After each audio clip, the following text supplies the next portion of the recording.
खुदावंद के जिंदा पाक कलाम में से आज हम तिलावत करेंगे मत्ती की अंजील, उसका दूसरा बाब, पहली आयत से लेकर 12वीं आयत तक हम करेंगे। गौर से सुनिएगा। जब यीशु हेरोदिस बादशाह के ज़माना में यहूदिया के बैतलहम में पैदा हुआ तो देखो कई मजूसी पूरब से यरूशलेम में ये कहते हुए आए कि यहूदियों का बादशाह जो पैदा हुआ है वो कहाँ है, क्योंकि पूरब में उसका सितारा देखकर हम उससे सजदा करने आए हैं। ये सुनकर हेरोदिस बादशाह और उसके साथ यरूशलेम के सब लोग घबरा गए और उसने कौम के सब सरदार काहिनों और फकीरों को जमा करके उनसे पूछा कि मसीह की पैदाइश कहाँ होनी चाहिए। उन्होंने उससे कहा, यहूदिया के बैतलहम में, क्योंकि नबी की मार्फत यूं लिखा है गया है कि आए बैतलहम यहूदा के इलाका, तू यहूदा के हाकिमों में हरगिज़ सबसे छोटा नहीं, क्योंकि तुझ में से एक सरदार निकलेगा जो मेरी उम्मत इस्राएल की गलाबानी करेगा। इस पर हेरोदिस ने मजूसियों को चुपके से बुलाकर उनसे तहकीक की कि वो सितारा किस वक्त दिखाई दिया था, और ये कहकर उन्हें बैतलहम को भेजा कि जाकर उस बच्चे की बाबत ठीक ठीक दरियाफ्त करो, और जब वो मिले तो मुझे खबर दो ताकि मैं भी आकर उसे सिजदा करूं। वो बादशाह की बात सुनकर रवाना हुए और देखो जो सितारा उन्होंने पूरब में देखा था वो उनके आगे आगे चला, यहाँ तक कि उस जगह के ऊपर जाकर ठहर गया जहाँ वो बच्चा था। वो सितारे को देखकर नहायत खुश हुए और उस घर में पहुंचकर बच्चे को उसकी माँ मरियम के पास देखा और उसके आगे गिरकर उसे सिजदा किया और अपने डब्बे खोलकर सोना और लुबान और मुर उसको नजर किया, और हेरोदिस के पास फिर ना जाने की हिदायत ख्वाब में पाकर दूसरी राह से अपने मुल्क को रवाना हुए। खुदावंद के पाक कलाम के पढ़े और सुने जाने और समझे जाने पर खुदावंद की बरकत हो। खुदा का शुक्र। हालेलुया। मेरे अजीजों, आज का जो कलाम है हमने मत्ती की अंजील से पढ़ा। मुकद्दस मत्ती जो कि खुदावंद यीशु मसीह के रसूल हैं, उन्होंने इस कलाम को पाक रूहुल कुदुस की मदद से लिखा, और क्योंकि खुदावंद यीशु मसीह चाहते थे कि ये सारी बातें लिखी जाएं ताकि हमारे लिए हदायत हो, हमारे लिए एक रिटन स्टेटमेंट हो और हमें पता चले कि दर हकीकत में हुआ क्या था। सारी जो सिचुएशन है वो आपके सामने है कि यीशु मसीह जब बैतलहम में पैदा हुए कुंवारी मरियम से, तो क्या हुआ कि इधर जो जिक्र मैं करना चाहती हूँ कि एक सितारा पूरब में चमका और वो ट्रेवल कर रहा है, चलता चलता चलता चलता आकर कहाँ रुक गया, वो जहाँ पर यीशु मसीह पैदा हुए थे बैतलहम में रुक गया। अब उस सितारे को देखकर कितने मजूसी, 3 मजूसी उसके पीछे पीछे पीछे पीछे आए, और जहां पर वो ठहर गया उनको पता चल गया कि अब इसी जगह पर मसीहा की पैदाइश हुई है, इसी जगह पर वो जो बच्चा जो है वो पैदा हुआ है जिसके बारे में लिखा गया था। खुदा अपने कामों को अपने लोगों के जरिए से करवाता तो है, लेकिन खुदा कभी भी इंसानों का मोहताज नहीं है। हालेलुया। खुदा अपने कामों को करवाने के लिए इंसानों का मोहताज नहीं है। कलाम मुकद्दस में आपने देखा होगा कि खुदा मुख्तलिफ चीज़ों को इस्तेमाल करके अपना काम करवा देता है। जैसे कि खुदा ने यूना नबी को भेजा था नैनवा के शहर में, ऐसे ही हुआ। यूना ने कहा कि मैंने नहीं जाना, वो कश्ती में बैठ के कहीं और जाने लग गया, लेकिन खुदा ने जब उसको पानी में फेंका गया तो खुदा ने मछली का इस्तेमाल किया। यहाँ पर इंसान के बजाय एक जानवर का इस्तेमाल हुआ। खुदा ने मछली का इस्तेमाल किया, वो मछली के मुंह में गया, 3 दिन और 3 रात मछली के मुंह में रहा, और मछली ने ऐन उसको नैनवा में जाकर ही उगल दिया। हालेलुया। और खुदा ने इस तरह से अपना काम करवाया। खुदा जब मिस्र में से रहाई दे रहा था। तो आपको पता है कि 10 ऐसे मिस्री खुदा हैं, मिस्र के जो मानते थे वो 10 खुदाओं को मानते थे।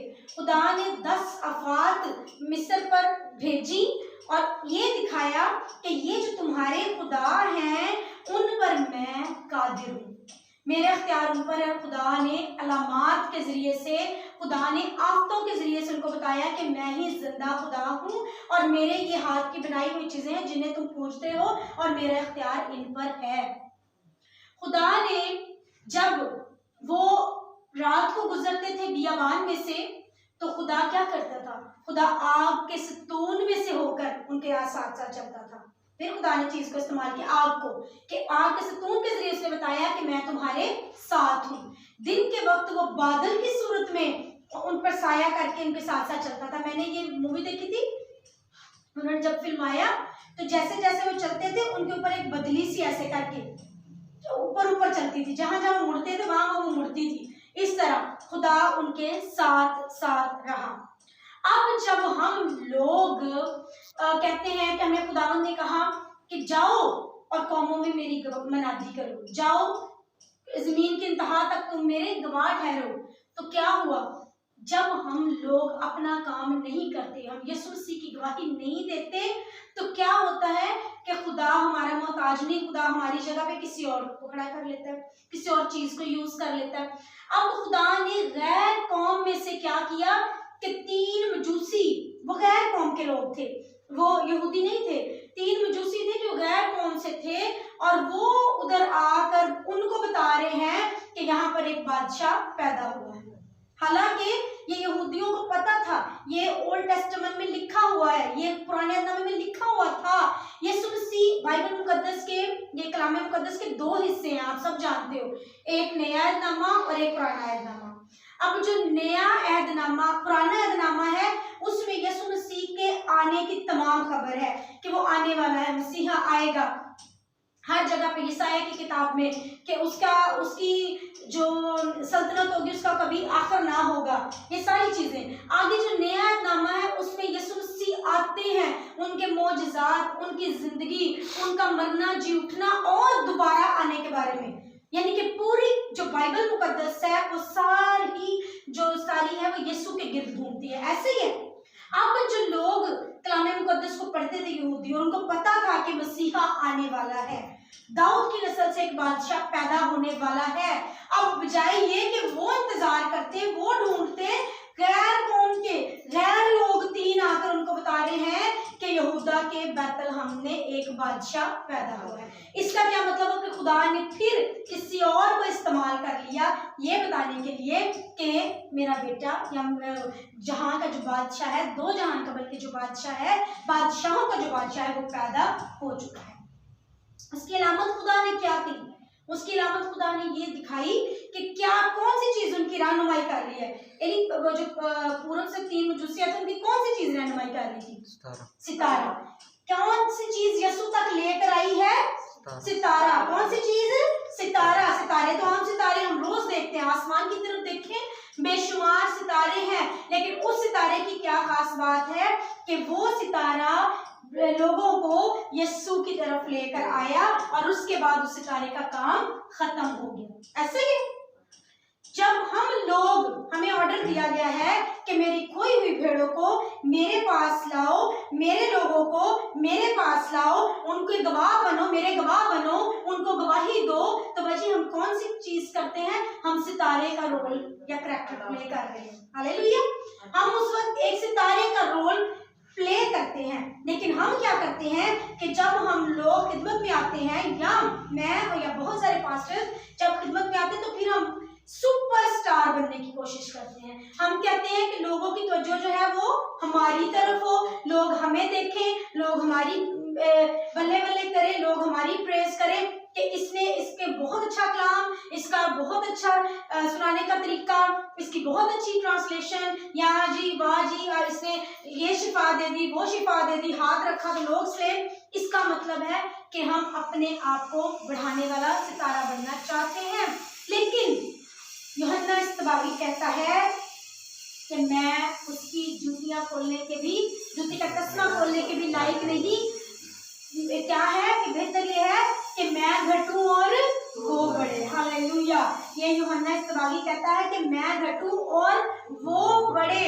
लेकिन जब हम वो वाला सितारा बनते हैं, जब हम कहते हैं कि हम सामने आए और यीशु फिर कहीं पीछे हम छुपा देते हैं, तो हम वो वाला सितारा नहीं बनते जो मजूसियों को लेकर आए। यीशु चाहते हैं कि हम वो वाला सितारा बने जो यीशु के लोगों को यीशु तक लेकर आए। हम रहनुमाई करें और क्या हो कि लोग यीशु तक आए, उनको हम यीशु की गवाही दें, उनको हम यीशु की खुशखबरी दें, उनको हम यीशु के बारे में बताएं और फिर इस सितारे का काम खत्म है। यानी कि वो नजर ना आए बल्कि उन लोगों को यीशु नजर। हालेलुया। मेरी बात भी समझ आई है? लेकिन हम वो बड़े कुछ पास्टर्स हैं, बड़े अच्छी वो बात करते हैं कि यीशु जो है वो जीरो से हीरो बना देता है, यीशु सुपरस्टार बना देता है। लेकिन मैं कहती हूँ the only superstar is Jesus Christ. सिर्फ वो है जो हमारा एक चमकता हुआ सुबह का सितारा है। हालेलुया। कलाम में लिखा सुबह का सितारा है। अब उस सितारे को ही सितारा रहने दे। हमारा काम रहनुमाई वाला सितारे तक है कि हम लोगों को यीशु तक लेकर आए। मेरे चीजों, जब हम अपना काम नहीं करेंगे तो हम इस क्रिसमस पर, मैं कहती हूँ अपना कंट्रीब्यूट जो करना है, आपने कंट्रीब्यूशन डालना है। हम मुख्तलिफ चर्चेज में सोचते हैं कि केक के लिए पैसे दे दें, और मुख्तलिफ चर्चेज में सोचते हैं कि हम लोग चलो पास्टर साहब को या किसी को भी हम लोग फंक्शन के लिए पैसे दे दें, जो क्रिसमस का प्रोग्राम करना है, या हम क्रिसमस पर किसी की हेल्प करें। ये बहुत अच्छी चीज़ है कि हेल्प करें, लेकिन मैं कहूँगी कि अगर आप जीसस को इस क्रिसमस पर कोई बेस्ट गिफ्ट देना चाहते हैं तो फिर आप वो वाला सितारा बने जो लोगों को यीशु मसीह के पास लेकर आए। आप लोगों को यीशु मसीह की खुशखबरी सुनाएं। क्या खुशखबरी? खुशखबरी सिर्फ ये नहीं है कि जैसे बिडरियों के पास फरिश्ता आया, उसने कहा कि आज यहूदा के बैतलहम में एक बच्चा पैदा हुआ है, देखो वो चरनी में लिपटा हुआ है, तुम बच्चे जाओगे और उसको चरनी में लिपटा पाओगे। उसके बाद उस फरिश्ते का काम खत्म और वो एकदम से ऊपर चला गया। खुशखबरी यहाँ तक नहीं है। यीशु मसीह इस दुनिया में आए, ये खुशखबरी है, लेकिन वो क्यों आए? आपने लोगों को ये बताना है कि वो क्यों आए। उनकी सलीबी मौत को कभी मत भूले, उनके दुख उठाने को कभी मत भूले। उन्होंने हमारे गुनाहों की खातिर दुख उठाया, उन्होंने हमारे गुनाहों की खातिर लानती मौत को कबूल किया। उन्होंने, यीशु मसीह ने अपने हाथों में क्या करवाया? कील ठुकवाए, उन्होंने कोड़े खाए, उन्होंने तजलील सही, मुंह पे थुकवाया, बाल उचवाए, और उनके सर के अंदर की कांटों का तार। ये छोटी चीजें नहीं है। इस चीज की खुशखबरी देखिए किस लिए हुआ? ये मेरे और आपके लिए हुआ, ताकि हम जिंदगी पाए और कसरत की जिंदगी पाए, ताकि मरने के बाद हमारी जो रूह है, जो कभी मरती नहीं है, वो भटकती ना रहे, वो इधर उधर ना रहे, बल्कि वो सीधा किसके पास हो? जो बड़े खूबसूरत कलम गीत सुन रहे थे कि जो बागे अदन से निकले थे, उनके लिए तो दरवाजा बंद था, क्योंकि खुदा ने ऑर्डर दे दिया कि 2 धारी तलवार वाले फरिश्ते, 16 जन तलवार वाले फरिश्ते वहां पर उन्होंने तैनात कर दिए कि नोबडी कैन एंटर, और कोई भी यहाँ से बाहर नहीं जा सकता, कोई अंदर नहीं आ सकता। ऐसे सारा बाइबल का दृश्य कहती है। लेकिन यीशु मसीह ने इतना बड़ा काम करके अपनी जान का फिदिया देकर दोबारा से उस रास्ते को खोला और खुद वो दरवाजा बन गए, ताकि हम दोबारा से बाप के साथ मिलाप कर सके, दोबारा से बाप के साथ मिलाप कर सके। अब हम कह सकते हैं कि अगर हम आज ही खुदावंद में सो जाएं तो हमारे लिए एक जगह तैयार है। हालेलुया। हमारे लिए एक जगह तैयार है। हमारा यीशु, जो कोई उस पर ईमान है, खुदावंद ने और खुदा ने अपने इकलौते बेटे को दुनिया में किस लिए भेजा? ताकि जो कोई उस पर ईमान लाए वो हलाक ना हो बल्कि हमेशा की जिंदगी पाए। और अगर मेरे अजीजों हम लोग यीशु पर ईमान रखते हैं, अगर क्या हम रखते हैं, हालेलुया, और तो फिर हमारा एक फर्ज और भी है कि इस ईमान को हम अपने अंदर छुपा कर ना रखें, बल्कि हम उस सितारे की तरह जो यरूशलेम में, ठीक है, चमका था, पूरब से उस तरफ को लेकर आया था, 1 नहीं 2 नहीं 3, जितने भी लोगों को आप तैयार कर सको, आप उनको यीशु की खुशखबरी दो कि तेरे लिए फिदिया दिया जा चुका है, तेरे लिए यीशु जान दे चुके हैं, तेरे लिए मसीह यीशु ने कुर्बानी दे दी है। इस क्रिसमस पर वो मसीहा पैदा हुआ है जो कुछ मांग नहीं रहा, बल्कि उसने दिया है, बल्कि अपना सब कुछ ही दे दिया है। मोहब्बत, प्यार, कुर्बानी, उसने सब कुछ आपके ऊपर निसार कर दिया है और अब वो दोबारा आने को है। और जब वो आएगा तो फिर क्या होगा कि उसका छाज उसके हाथ में होगा। हालेलुया। उसका छाज उसके हाथ में होगा और फिर क्या होगा कि वो अपने छाज में से छांटेगा और भूसे को गेहूं से अलहदा करेगा, भेड़ों को बकरियों से अलहदा करेगा। और उस वक्त वो लोहे के आसे के साथ आएगा और फिर वो कलामे मुकद्दस से कहता है कि खुदा किसी का तरफदार नहीं है। ये नहीं है कि ये बहुत सारी दुआएं करता रहा है, इसने बहुत सारे रोजे रखे, वो देखेगा कि अमाल के मुताबिक इसका पलड़ा भारी है। यीशु मसीह पर ईमान लाना काफी नहीं, यीशु पर ईमान लाकर उसकी हुक्मों को मानना और उसकी तालीमात पर अमल करना जरूरी है। और उसकी सबसे बड़ी दो उन्होंने हुक्म कहा यीशु ने, कौन से? नंबर 1, तू अपने खुदा को अपनी सारी जान, अपनी सारी ताकत, अपनी सारी अकल, अपनी सारी कुव्वत से प्यार कर और अपने पड़ोसी को अपनी मानी प्यार कर। हम एक दूसरे के पड़ोसी हैं, हम जिनको नहीं जानते हम उनके भी पड़ोसी हैं। हम सफर में जा रहे होते हैं, जो हमारे साथ बैठा है वो भी हमारा पड़ोसी है। हम जहाँ पर जॉब करते हैं वो भी हमारा पड़ोसी है। हम जिस जगह पर रहते हैं वो गैर है, गैर कौम है, कोई भी है, वो भी हमारा पड़ोसी है। तो खुदावंद ने कहा उससे क्या कर, अपनी मानद मोहब्बत कर, यानी जो चीज तुझे अपने लिए पसंद है। ये बात मैं बहुत जरूरी बताना चाहूंगी। समटाइम्स हम अपने लिए अच्छी चीज ढूंढते हैं, हम अपने ऊपर पैसा लगाना पसंद करते हैं, लेकिन जब हमने किसी के लिए गिफ्ट लेना होता है, किसी को कोई चीज देनी होती है या किसी के लिए सिलेक्शन करनी होती है, तो हम थोड़ा सा कम देखते हैं कि नहीं इतने पैसे इस पर लगाएंगे। नहीं, उस यीशु ने कहा अपनी मानद उससे मोहब्बत रख। जो चीज तुझे अपने लिए पसंद है वो तो दूसरों को दे, जो तुझे अपने लिए घटिया लग रही है या पसंद नहीं वो दूसरों के लिए मत चूज कर। जो तो अपने लिए सोचता है कि मैं यहाँ पर पाँव रखूंगा तो मैं ये मेरा पाँव गंदा होगा, मैं ये काम करूंगा तो मैं गंदा हो जाऊंगा, आलूदा हो जाऊंगा, तो फिर हम दूसरे को कहते हैं मैं नहीं हाथ लगाना, तू कर ले। हाँ, इसका मतलब कि हम अपनी मानव को प्यार नहीं करते। तो ये यीशु का हुक्म है और सबसे बड़ा हुक्म है कलाम मुकद्दस में मोहब्बत। इस क्रिसमस पर बांटे इस चीज को, इस क्रिसमस पर मोहब्बत को बांटे। इस चीज पर मैं कहूँगी, जोर दूंगी कि आप इस क्रिसमस पर इस मैसेज को लेकर चलें कि हमने खुदावंद को की गवाही को फैलाना है ताकि बहुत से लोग हम खुदावंद की तरफ लेकर आ सकें। खुदावंद इस कलाम के वसीला से आपको बरकत दे। आमीन आमीन।